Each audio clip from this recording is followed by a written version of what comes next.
happy summer! It is too hot. Oh my goodness, I am sweating. It's way too hot outside. It is miserable. But before I rant too much about the heat, welcome to today's hand tutorial. So, I get it. Hands are really hard to draw. They're just so difficult. Like there's there's foreshortening, and they're just so different, and they each have 4 bends, and there's like 5 fingers, and putting them on the arm, oh my gosh. But today I will tell you or show you guys how to draw hands, because they're really difficult. So let's say I want to draw this kind of a hand. So to do that, I would start with first the simple shapes and then add detail. So what I mean by that is they're like, this is obviously, if you break it down, your palm is a square. And then what also helps me though is to have this part curved, because you don't want it flat, but yeah, you want it curved. And so for this pose, you're gonna draw that curvy square like that, and then you can get kind of like the gist of the fingers. So like, you know that this finger's here, that finger's there, somewhere around the palm there's here, and there's 2 fingers here, and the wrist goes here.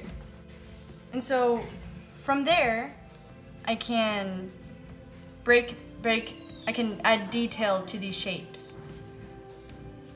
So, and just keeping in mind the ridges of the finger and the lines is really nice.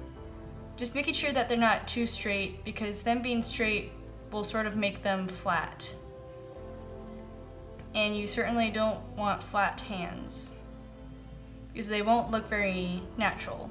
Things in drawing that are usually symmetrical and perfect tend to be very flat and balanced, and you don't really want that. You want asymmetry, and you want, you know, just things to be interesting.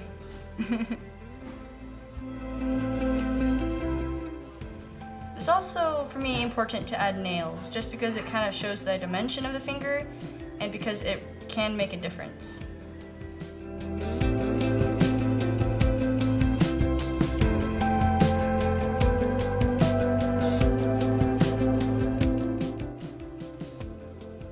Palm's gonna be here. Notice like all these lines, like the lines of my palm right here, and the lines of my thumb. Those are really important lines.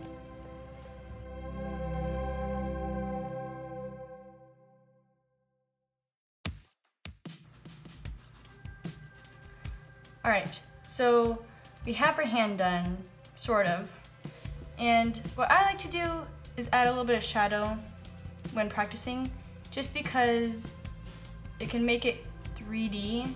And it really shows kind of the overlap of flesh and finger and stuff, because it can be, this area especially has a lot going on, so just adding shadow can really help pop it out a little bit and to differentiate between certain parts. So that's one hand. Okay, so let's do one more hand. So this hand is a little different. So our rectangle square thing is kind of gone, because it's more of a side view, it's going to look flatter, and the fingers are overlapping, and that's going to be difficult. So for that, we are going to draw more of this kind of a shape, roughly, wrist. And then it's really important to know the different layers between this part of the hand and like all this back stuff. So right now, because this part is in front. So now that we got this, where do we put this part? So for my angle, it goes from here to down to here.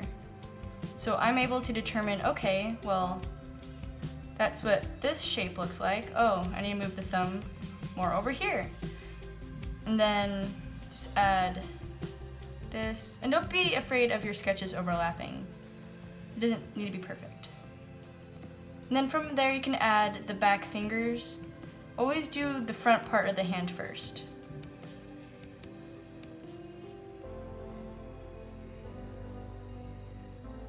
Alright, that's sort of a rough sketch. I feel like for you guys this gap is more empty space, but that's just my guess. So we're gonna add the wrist real quick. Add the front part. Again, make sure not to have too straight fingers because that can look unnatural. And it's really important for things to look 3D, natural, and asymmetrical in your art. For some reason, I always find the thumb to be the hardest because it's just not like the other hands.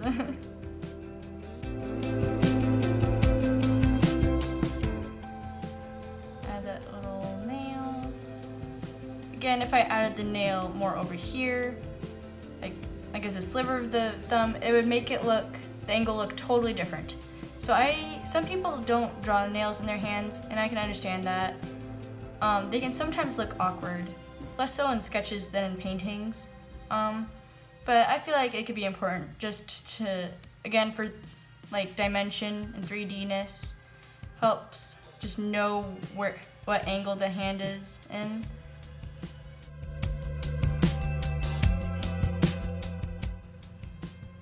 And then again, right now this hand can look a little weird, and so I'm gonna try to add a little bit of shading. Another thing is that you want it to look round, so you can see that I didn't make this shadow super straight. You don't want your shadow straight. You want to show that like the hand is a long cylinder. You want it to be shaded almost like a cylinder. So that's why you want your shadows not straight.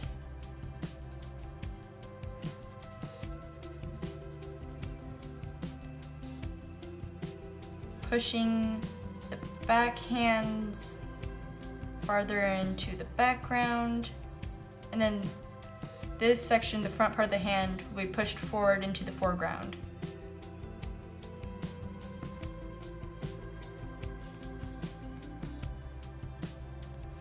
Alright, and that is how you do hands. So you break it down into shapes, and then from there you add detail, such as like the curves of the fingers and then the nails, and add the wrinkles. That would all be the detail.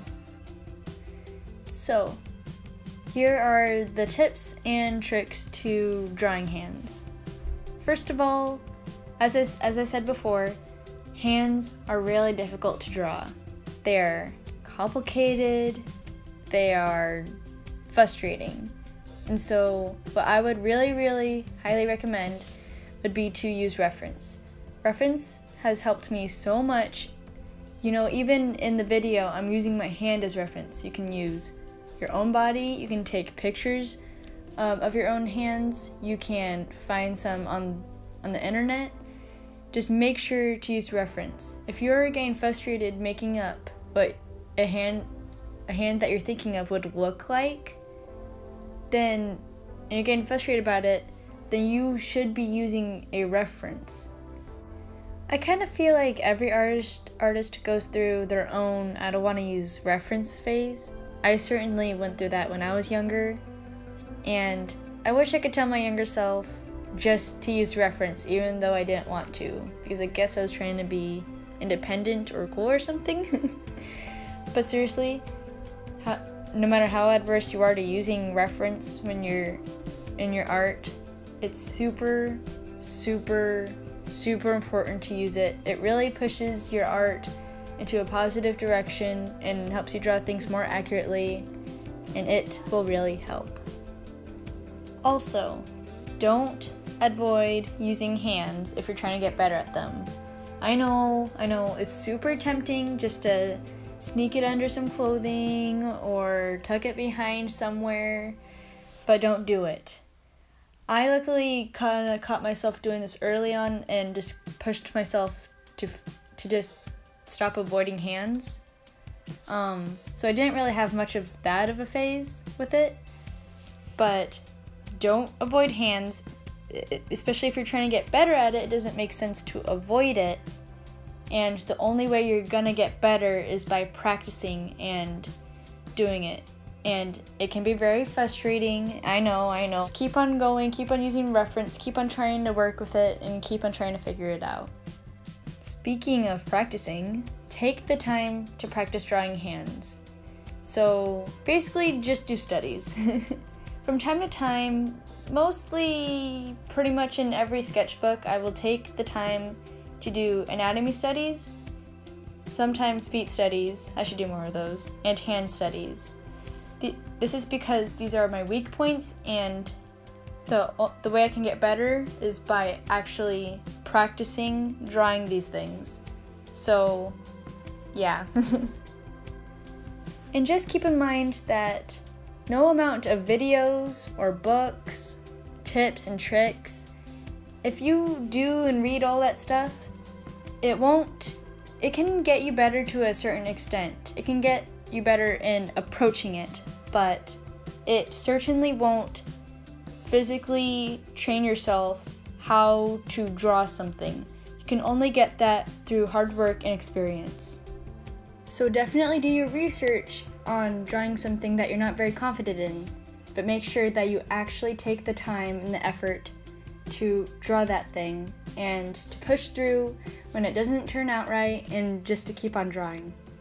So no matter how frustrated you are with drawing one thing, or how much you struggle in it, and how much you think it would turn badly, just get your sketchbook, get that pencil, grab a cup of tea if you need it, and just keep on practicing, keep on drawing. Do also keep in mind that getting quote-unquote good on drawing one thing is going to take time, it's going to take effort, and even doing these things, it won't get you quote-unquote good at drawing them right away. It's going to take a lot of time, and you'll be able to look back on your progress and see how much you improved. You're not going to see how much you got good at it right away. Thank you for watching this video, and voiceovers are still really scary for me, so I'm not very good at explaining stuff, but hopefully I'll get better soon with practice and effort and time. So thank you so much for watching, and have a great summer.